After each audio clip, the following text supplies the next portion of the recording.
In this Copilot tutorial, I'm going to share with you my 5 tips so that you can get started using Copilot with the basic version that is already included in your Microsoft subscription. By the way, my name's Amy. Let's nerd out.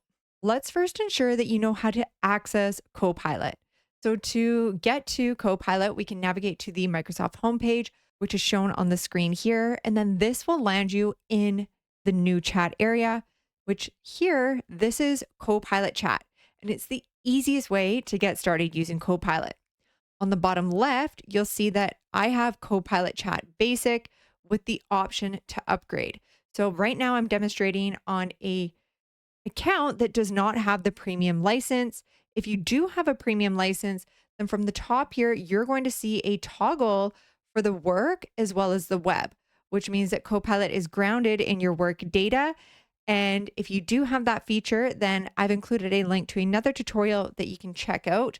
Otherwise, if your screen looks like mine, then this video is going to be how we can use Copilot using that basic version of Copilot. Now that we are familiar with licensing, let's take a moment to understand what Copilot is. So, Copilot brings the power of generative AI into our Microsoft applications. So, it can help us brainstorm ideas, summarize content, draft emails, or even generate images.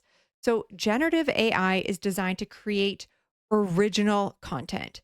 Now, some other places that you might have seen generative AI in action is on customer reviews on Amazon. So, here we are in the reviews area, and at the top, we have a nice review summary, and we'll see here that it says generated from text of customer reviews. So, this is generative AI scanning all of the reviews left by customers for this product, and then it's creating a summary to help you make faster decisions.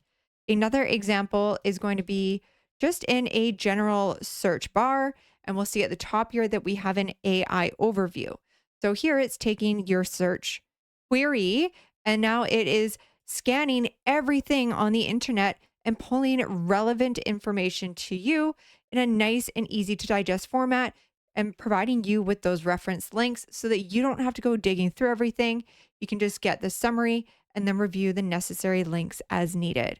So with Copilot, we have the power of that generative AI to help us work more efficiently inside of our Microsoft applications.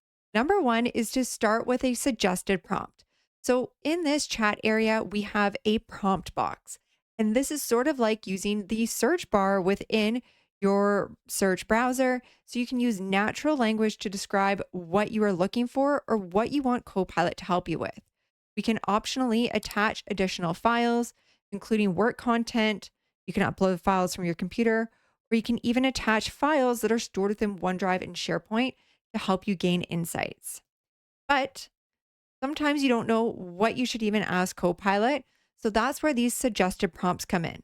So, for example, we could say, list the key points from this document, or help me improve my writing in this file, or create a colorful illustration. You can even go show more to expand additional prompts. So, let's go with this prompt here, and let's watch how Copilot is now going to analyze this file for us and summarize those key points, saving us time from opening it up and navigating all of the content. So now what we can do is we can use natural language to fine tune how we want this output to appear.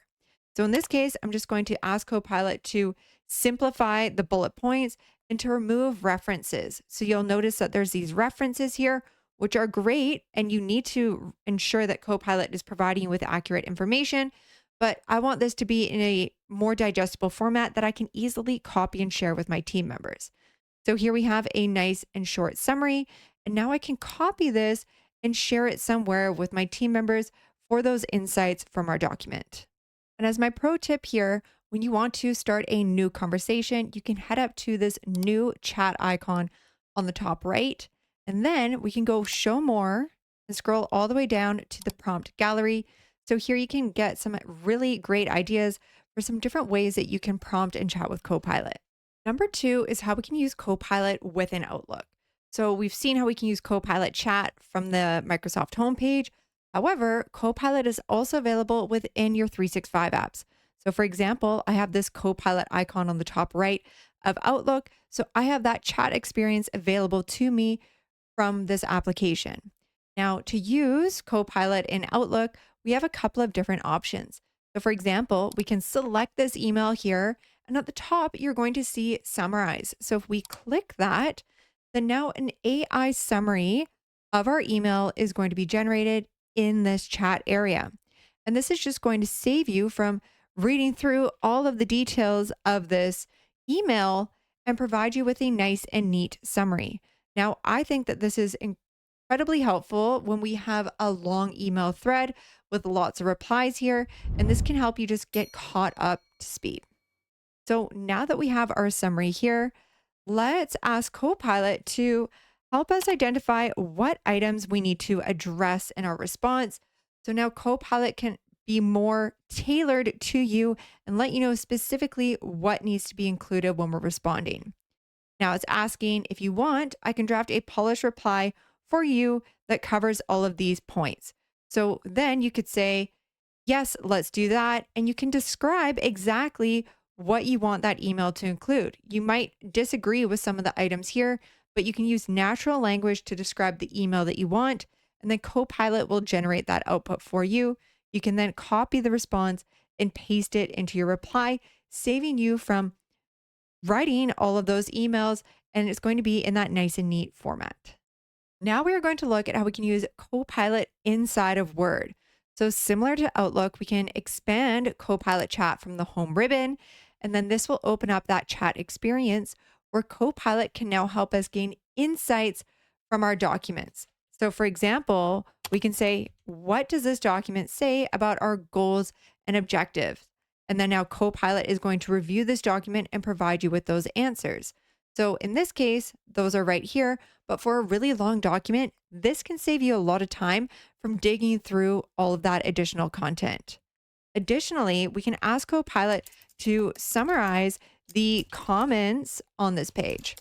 And you can even say, hey, sort them by resolved or open items. And then Copilot is going to review these comments here. And that provides a nice summary when you are collaborating with team members within this document. And finally, Copilot is also grounded within the web.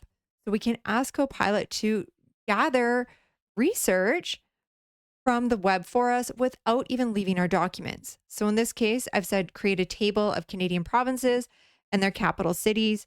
And we'll see that nice and neat table here. We can now click this plus icon and add this table to our document. And now we're going to take a look at how we can use Copilot within PowerPoint. So similar to the other 365 applications, we can expand Copilot from the home ribbon here, and this will open up Copilot chat. So we can now ask Copilot questions about our document. We could say, summarize this presentation, or what are the key takeaways from this slide? Similar to that table that we just had of the populations and cities, we could ask Copilot to do research from the web or even reference other documents for us so that we don't have to go and navigate to those documents to get the information that we need. Now, one thing that I find particularly helpful with PowerPoint is the image creation feature. So here I've said, generate an image of dogs doing agility at Amy's Animal Shop. Now Copilot is going to generate a unique image that we can then add into our presentation. So here we can see that our image has now been created. So we can hover over the image and either copy it, or we can click the plus icon to insert it into our PowerPoint presentation. Now, once you have your images in there, you can always go up to the Home tab, pop over to Designer, and then you can update the layout based on some of these suggested slides. Now, a quick note as well with the image creation for the basic version of Copilot, you do have daily limits, so that is something to keep in mind. Tip number 5 is how we can personalize our Copilot responses. So as you start using Copilot chat regularly, you're going to notice that it responds in a specific style and tone, and you may want to adjust that. In which case, you can pop up to the ellipses on the top right here, go settings, and then we can navigate to personalization, and you're going to want to go edit your instructions. Now, the other piece here is memories. So this adapts and evolves to your working style over time. And if you do want to learn more about instructions and memories, then you can check out this video here. Otherwise, you can check out this video here for some tips on chatting with Copilot effectively.